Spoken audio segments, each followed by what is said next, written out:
Пратеничке Гузмановска, многу убаво зборувате, но како граѓаните да веруваат дека ова е вистина, кога реалноста е сосема поинаква? Откако реалноста е таа што откако сте дојдени на власт, бруто инвестициите континуирано паѓа. Последниот квартал од 8,5%, првото полугодие 10% и ваквата деинвестираност не ни дава надеж дека ќе се оствари предвидената стапка на раст од 3,2% и испланираните приходи во буџетот.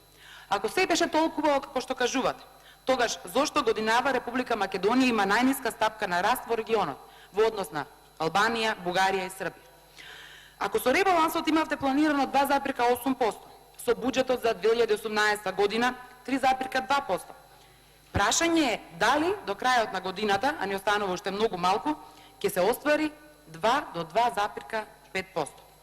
Зошто сите други држави околу нас растат со околу 4% раст? Каде е проблемот? Вие многу убаво зборувате на говорница, но реалноста е сосема поинаква. Сите други држави околу нас растат со околу 4% раст. Со буџетот за 2018 година беа планирани капитални инвестиции од 400 милиони евра, па со ребалансот ги намаливте на 300 милиони евра. А заклучно, 10 месец, вие имавте реализирано 120 милиони евра. Ваквата катастрофална реализација не се случила повеќе од 2 децении во Република Македонија.